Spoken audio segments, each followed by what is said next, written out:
बिस्मिल्लाहिर्रहमानिर्रहीम। अस्सलाम वालेकुम स्टूडेंट्स, मैं हूं वाजिद अली कंबो, आपका chemistry teacher. Student, second year chemistry chapter 16 और आज हमारा टॉपिक है water pollution. My dear student, जो वाटर पोल्यूशन का टॉपिक है ये हम 2 लेक्चर्स में वाइंड अप करेंगे। आज इस लेक्चर में हम उसके पहले 3 फैक्टर्स पढ़ेंगे और नेक्स्ट लेक्चर में रिमेनिंग 3 फैक्टर्स। तो ये हम आगाज करते हैं। My dear students, water pollution, आबी आलूदगी उर्दू में हम इसे कहते हैं वाटर पोल्यूशन। आप जानते हैं कि वाटर जो है ना, water is a life, there is no life without water. हमारी बॉडी ज्यादातर हिस्सा पानी पर मुश्तमिल, और इक्वेटिक लाइफ यानी समंदर में, दरियाओं में जो भी लाइफ एग्जिस्ट करती है, प्लांट्स की सूरत में, एनिमल्स की सूरत में, that do not exist without that does not exist without water. तो water is essential for every kind of life. अब ना ड्रिंकिंग वाटर में खासतौर पर उसकी बात करूंगा। हमारे पास 2 तरह का पानी मौजूद है, एक सरफेस वाटर और एक ग्राउंड वाटर। यानी एक वो पानी जो जमीन के ऊपर मौजूद है लेक्स की सूरत में, स्ट्रीम्स की सूरत में, और एक वो पानी जो जेरे जमीन है। अब ये दोनों तरह का पानी हम इरिगेशन पर्पस के लिए, ड्रिंकिंग पर्पस के लिए इस्तेमाल करते हैं।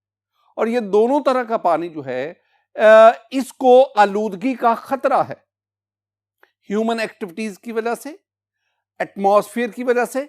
ये मुख्तलिफ किस्म की एक्टिविटीज हैं, मुख्तलिफ किस्म के केमिकल्स हैं जिनकी वजह से पानी की आलूदगी का सामना है। और यही वो आलूदा पानी है जो एनिमल्स में, प्लांट्स में, इक्वेटिक एनिमल्स, ह्यूमंस, इनमें मुख्तलिफ किस्म की बीमारियों का बायस बनता है। माय डियर स्टूडेंट, अब जो नई ऑब्जर्वेशन है वो ये है कि 50% से ज्यादा जो बीमारियां हैं ना, उसकी वजह ये आलूदा पानी है। कॉन्टेमिनेटेड वाटर जो है ये बहुत ज्यादा, वाटर बॉर्न डिजीजेस वो एक अलग से टॉपिक है। हम ऐसी बीमारियां पढ़ते हैं जो आलूदा पानी की बदौलत पैदा होती है। आज के टॉपिक में जो हमारी डिस्कशन होगी वो क्या है? वो है कि हम उन फैक्टर्स को पढ़ेंगे जो पानी की पोल्यूशन का बायस बनते, जो पानी की आलूदगी का बायस बनते। माय डियर स्टूडेंट, इस लेक्चर में मैं 3 उन फैक्टर्स की बात करूंगा जिसमें मेरे पास ये लाइव स्टॉक वेस्ट है, मेरे पास ऑयल स्पिलेज है, और मेरे पास इंडस्ट्रियल वेस्ट एफ्लुएंट्स है। इस लेक्चर में हम इन 3 को पढ़ेंगे, और जो नेक्स्ट लेक्चर होगा रिमेनिंग जो 3 है फैक्टर्स, उनको हम नेक्स्ट लेक्चर जो है उसमें डिस्कस करेंगे। तो पहले हम आगाज किससे करते हैं? Livestock waste. What is livestock? Livestock से मेरी मुराद है वो जानवर जो हम घरों में पालते हैं। मसलन इसमें आपके पास गाय है, भैंस है, इसमें आपके पास ऊंट है, भेड़, बकरियां, ये सब की सब चीजें, ये सारी की सारी लाइव स्टॉक है। Livestock, livestock waste से क्या मुराद है? बुनियादी तौर पर लाइव स्टॉक वेस्ट से मुराद 2 चीजें हैं, एक गोबर और दूसरा इनका यूरिन, पेशाब। इनको हम लाइव स्टॉक वेस्ट इसकी बात करते हैं। ये जो लाइव स्टॉक वेस्ट है ना, ये आलूदगी का बायस, वाटर पोल्यूशन का बायस बनता है। इन चीजों को जरा देखें my dear student. Livestock waste, livestock waste हम क्या करते हैं? या तो हम इसे ओपन लैंड पर फेंक देते हैं, खुली जमीन के ऊपर, हम ओपन लैंड, वहां पे आप इसको डंप कर देते, या डिस्चार्ज इनटू सीवेज, कैनल और रिवर्स। हम क्या करते हैं? हम जानवरों का गोबर, जानवरों का जो पेशाब वगैरह है, या उसको ओपन लैंड में डंप कर देते हैं, या हम इसको सीवरेज में, हम इसको कैनाल्स में, हम इसको रिवर्स उसमें डिस्चार्ज कर देते हैं। अब दूसरी बात, ये जो है livestock waste, livestock waste pollutes water, surface water भी, ग्राउंड वाटर भी, दोनों तरह का, पोजिंग सीरियस हेल्थ प्रॉब्लम्स। अब ये जो आपके पास लाइव स्टॉक वेस्ट है, इसमें केमिकल्स और बैक्टीरियल कंटेमिनेशन ये पानी में हो जाती है, जिसकी वजह से ये सीरियस हेल्थ प्रॉब्लम्स का बायस बनता है। ये ना सिर्फ सरफेस वाटर उसको आलूदा करता है, बल्कि ये ग्राउंड वाटर को भी कंटेमिनेट करता है।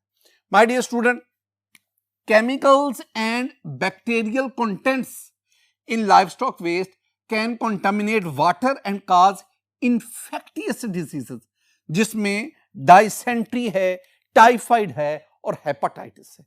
इनको याद रखना है। ये वो इन्फेक्टियस डिजीजेस हैं जो लाइव स्टॉक वेट से आलूदा पानी की बदौलत होती है। ये वो डिजीजेस है। इसमें डायसेंट्री क्या है? डायसेंट्री को हम ना पेचस, बल्कि मैं कहूंगा ब्लडी स्टूल, यानी पेचस के साथ साथ जो खून आता है, that is the dysentery. Second is typhoid, मियादी बुखार, यानी वो हम कहते हैं ना कि इसको दिन का बुखार है, ये इसका रात का बुखार है, इतने दिनों के बाद इसको बुखार हो जाता है, typhoid. And the third one is hepatitis. Hepatitis तो अब हेपेटाइटिस ए, हेपेटाइटिस बी और हेपेटाइटिस सी, ये मुख्तलिफ किस्म के हेपेटाइटिस हैं।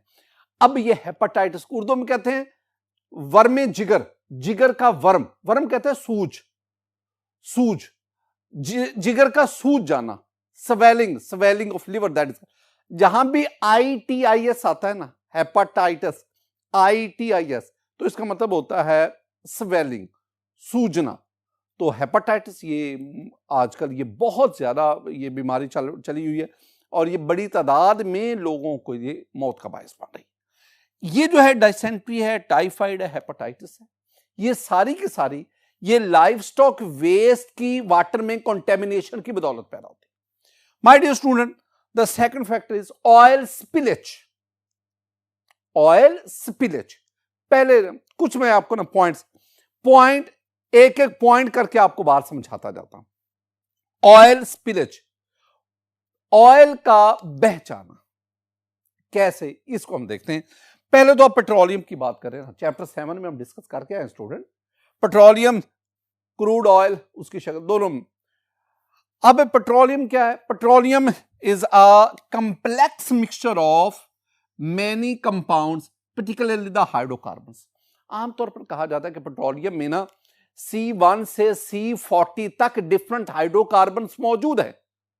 तो petroleum is a complex mixture of various hydrocarbons, हजारों नहीं लाखों की तादाद में हाइड्रोकार्बन्स पेट्रोलियम में मौजूद हैं। Hydrocarbon, petroleum is used as fuel, lubricants, for manufacturing of plastics, detergents, rubber and many more.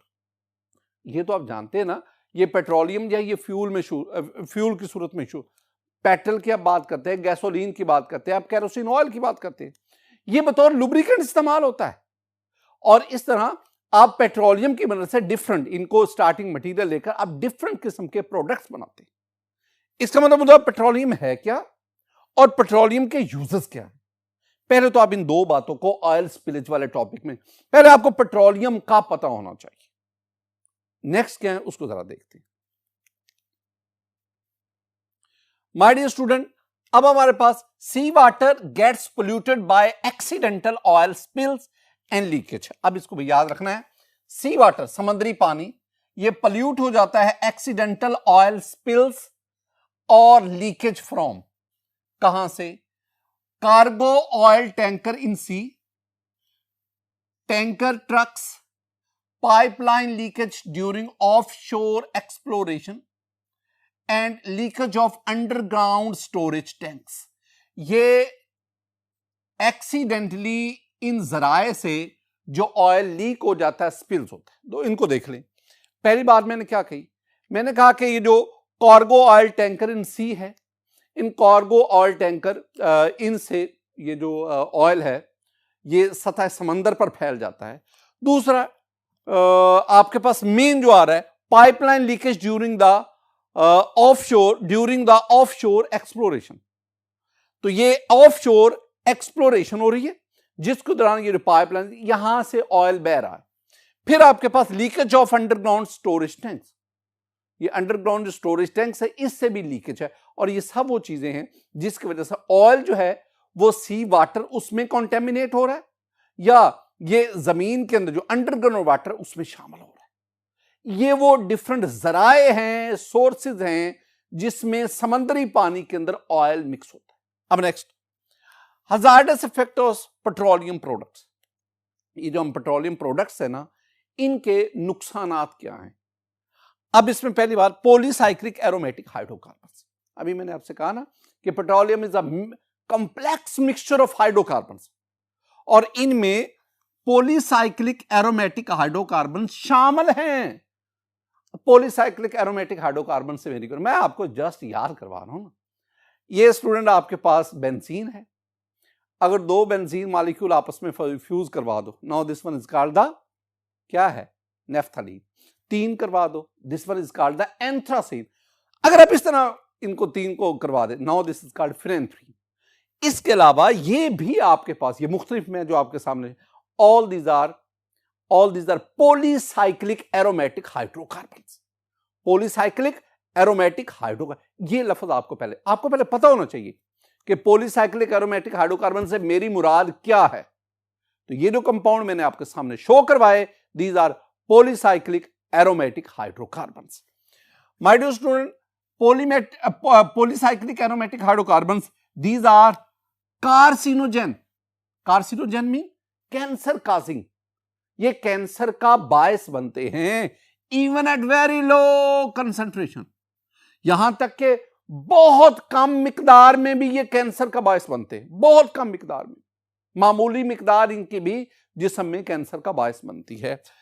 Marine organisms are severely affected by soluble aromatic fraction of oils. Marine organisms, वो organism जो समंदर के अंदर पाए जाते हैं, वो शदीद तरीन अफेक्ट होते हैं इन सोल्यूबल एरोमेटिक हाइड्रोकार्बन्स पे। और जो फ्रैक्शन जो ऑयल के अंदर मौजूद है, अब ऑयल के अंदर कुछ ऐसे एरोमेटिक हाइड्रोकार्बन जो इनसॉल्युबल इन वाटर हैं, कुछ हैं जो सॉल्युबल इन वाटर हैं। जो soluble aromatic hydrocarbon, soluble aromatic fraction of oil है, वो मैरीन ऑर्गेनिज्म के लिए बहुत बहुत नुकसानदेह। My dear student, blockage of light by oily layer, एक तो बात ये होगी ना कि पॉलीसाइक्लिक एरोमेटिक हाइड्रोकार्बन, और बाज दफा they are such a threat to the aquatic element that they causes their death, ये उनकी मौत का बायस बनते। My dear, blockage of light by oily layer. अब देखो, समंदर के पानी के ऊपर ऑयली लेयर आ गई।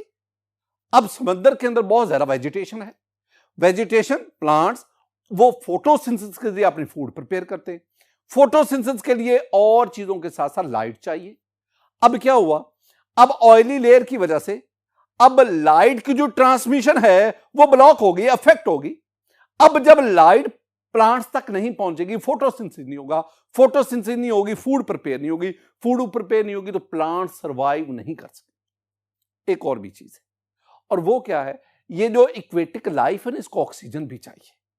तो जहां पे फोटोसिंथेसिस ब्लॉक हो रही है, सीज कर रही है, वहां पे डिसॉल्व ऑक्सीजन की कंसंट्रेशन भी कम हो रही है। और ये दोनों चीजें किस तरफ इशारा है, ये दोनों चीजें डिस्ट्रक्शन ऑफ मैरीन लाइफ की तरफ इशारा है। माय डियर स्टूडेंट, दो चीजें, blockage of light by oily layer, oily layer की वजह से अगर सतह समंदर वो ब्लॉक हो गई तो photosynthesis of the plant ceases, photosynthesis रुक गई। Dissolve oxygen in water is decreased, तो पानी में डिसॉल्व, साफ जरा फोटोसिंथेसिस होगी तो ऑक्सीजन प्रोड्यूस होगी। दो तरह से ना, जो सी वाटर है उसमें ऑक्सीजन दो तरह से अब्सॉर्ब होगी, एक तो एटमॉस्फेरिक एयरी ऑक्सीजन, और दूसरी फोटोसिंथेसिस के दौरान जो ऑक्सीजन रिलीज होती है। तो ये अब फोटोसिंथेसिस नहीं हो रही, जिसकी वजह से ऑक्सीजन प्रोड्यूस नहीं हो रही, और वाटर में ऑक्सीजन की डेफिशिएंसी, और साथ ही साथ ऑयली लेयर बनने की वजह से पानी का एयर से कांटेक्ट खत्म हो गया, जिसकी वजह से अब पानी हवा में से ऑक्सीजन अब्सॉर्ब नहीं कर पाता। दोनों सूरतों में डिसॉल्व ऑक्सीजन की कंसंट्रेशन वाटर में कम होती जाती, डिसॉल्व ऑक्सीजन कम होती जाती। माय डियर स्टूडेंट, ये वो प्रॉब्लम्स थे दो ऑयल स्पिलेज की वजह से आए। तीसरी जो चीज है वो हम पढ़ेंगे, इंडस्ट्रियल वेस्ट एफ्लुएंट्स। पहले मैं आपको बताना चाहता हूं ये एफ्लुएंट्स क्या है। देखो, एफ्लुएंट्स का मतलब होता है, एफ्लुएंट्स मीन लिक्विड वेस्ट, या आप इसे कह सकते हैं सीवेज discharged into river और sea। ये ना मैं आपको, यानी एफ्लुएंट्स मीन बहता हुआ, बहता हुआ।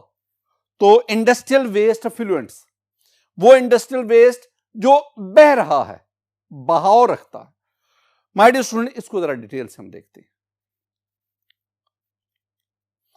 मैं ना आपको इंडस्ट्रियल वेस्ट एफ्लुएंट्स जो है इसको ना डॉट्स की, एक ये पॉइंट, एक ये पॉइंट, एक ये पॉइंट और एक और पॉइंट, ये मुख्तलिफ पॉइंट्स की सूरत में मैं आपको याद करवाने की कोशिश कर रहा हूं। माय डियर स्टूडेंट, पहली बात, हम उन इंडस्ट्रीज को पढ़ना चाह रहे हैं, वो कौन कौन सी इंडस्ट्रीज हैं जहां मेन प्रोडक्ट्स के साथ साथ, जहां मेजर प्रोडक्ट्स के साथ साथ बाय प्रोडक्ट्स और वेस्ट भी प्रोड्यूस होते हैं।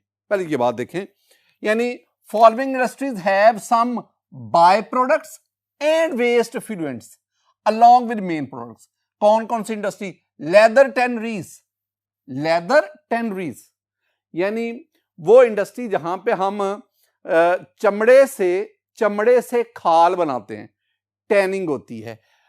फर्टिलाइजर, खाद, oil refining, petrochemicals, textiles, paper pulp and paper board, rubber products, agrochemicals and many more. ये मैं दोबारा इनको याद करवाऊंगा। माय डियर स्टूडेंट, मैंने कहा लेदर टैनरीज, मैंने बात की फर्टिलाइजर्स की, ऑयल रिफाइनरीज की बात की, मैंने बात की पेट्रोकेमिकल्स की, मैंने टेक्सटाइल की बात की, टेक्सटाइल जहां पे कपड़ा वगैरह बनता है, मैंने paper pulp and paper boards की बात की, मैंने आपके सामने रबर प्रोडक्ट्स की बात की, मैंने आपके सामने एग्रीकेमिकल्स की बात की। इनके अलावा और भी बड़ी इंडस्ट्री, ये वो हैं जिनमें मेन प्रोडक्ट्स के साथ साथ बाय प्रोडक्ट्स और वेस्ट एफ्लुएंट्स प्रोड्यूस होते हैं। ये वो फैक्ट है।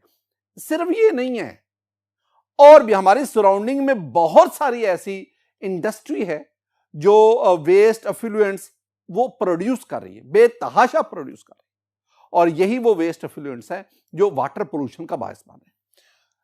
अब दूसरी बात, ये जो वेस्ट प्रोडक्ट है that is in may be in the form of waste heat, smoke, solid, ये वाटर जो है हमारे पास, water effluents, water waste effluents, ये मुख्तलिफ किस्म के हमारे पास है कि वेस्ट प्रोडक्ट की सूरत में मौजूद है।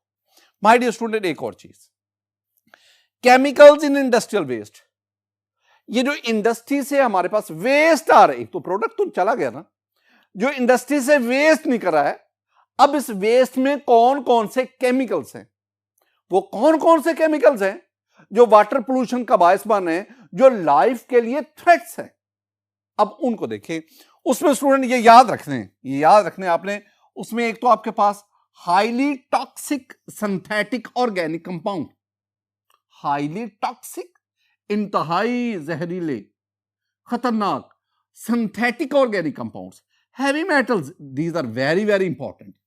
हैवी मेटल्स याद करनी है, ये बाज दफा वैसे ही आपसे पूछ सकते हैं कि बताएं वो कौन सी हैवी मेटल्स हैं जो इंडस्ट्रियल वेस्ट एफ्लुएंट्स में मौजूद है। इसमें कौन सी है? लेड है, कैडमियम है, क्रोमियम है, मरकरी है, आर्सेनिक है, एंटीमनी।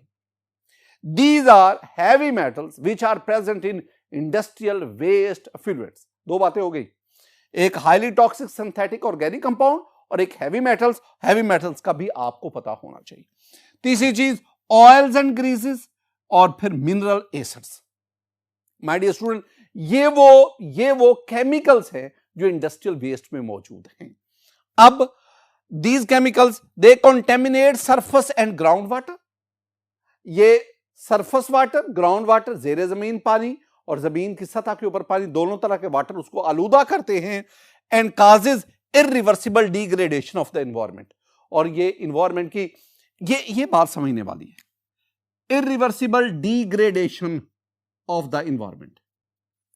अल्लाह ताला ने ना एनवायरमेंट को, ये कुदरत ने एनवायरमेंट को ये सलाहियत दी है कि एनवायरमेंट अपनी डिग्रेडेशन करती रहती है, या जहां कहीं भी से भी कोई डेफिशिएंसी होती है ना, वो जो लाइफ साइकिल्स हैं उस डेफिनेशन को तवातर के साथ उसको पूरा करते रहते हैं और यूं वो डिग्रेडेशन वो रिवर्सिबल होती रहती है। लेकिन अगर डिग्रेडेशन इतनी ज्यादा हो जाए कि नेचुरल प्रोसेसेस भी उसको पूरा ना करें, that is the irreversible degradation. यानी हम जमीन के ऊपर मुख्तलिफ फसलें बोते थे। अब वो जब वो जो फसल है वो जमीन से इंपॉर्टेंट न्यूट्रिएंट्स अब्सॉर्ब कर लेती है, तो फिर हम खाद के जरिए या फितरत जो नेचर है वो मुख्तलिफ जराए से उन न्यूट्रिएंट की जो डिप्लीशन है, उनकी जो कमी है, उसको दोबारा पूरा कर लेते हैं। लेकिन अगर इतनी ज्यादा कमी हो जाए कि नेचुरल सोर्सेज से वो कमी दोबारा पूरी ना हो सके, रिवर्सिबिलिटी ना हो सके, that is called the irreversible degradation. तो माय डियर स्टूडेंट, ये जो बहुत ज्यादा हैवी मेटल्स का, highly toxic synthetic organic compound का या ऑयल एंड ग्रीजेस का, मिनरल एसिड्स का, इनकी वजह से they causes the irreversible degradation of the environment. Next हम स्टूडेंट इसको देखते हैं।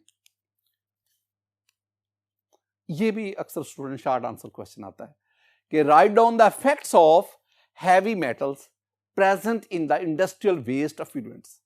ये जो हैवी मेटल जो इंडस्ट्रियल वेस्ट एफ्लुएंट्स में इनके लाइफ पर, ह्यूमन लाइफ पर, प्लांट्स पर, इक्वेटिक लाइफ पर क्या असरात हैं, हजार्डस इफेक्ट्स क्या। माय डियर स्टूडेंट, इसमें पहली बात, these heavy metals are highly toxic. ये तो पहली बात है। They do not have any safe limit, इनकी कोई सेफ लिमिट नहीं है। दे कॉजेज वेरियस हेल्थ प्रॉब्लम्स, जिसमें अनीमिया है।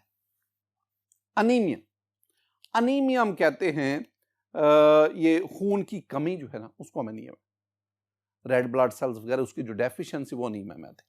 किडनी डिजीजेस, किडनी गुर्दों की मुख्तलिफ बीमारियां, नर्वस डिसऑर्डर, ये जिसमें खासतौर पर आप भुलक्कड़पन, हम चीजों को भूल जाते, या वो जो बड़ी उम्र के जो लोग हैं उनमें आप वो राशे की बीमारी नहीं, जिसमें हाथ वगैरह कांप रहे होते हैं, और इस किस्म की कई बीमारियां। Similarly we have the high blood pressure. ये वो मुख्तलिफ डिजीजेस हैं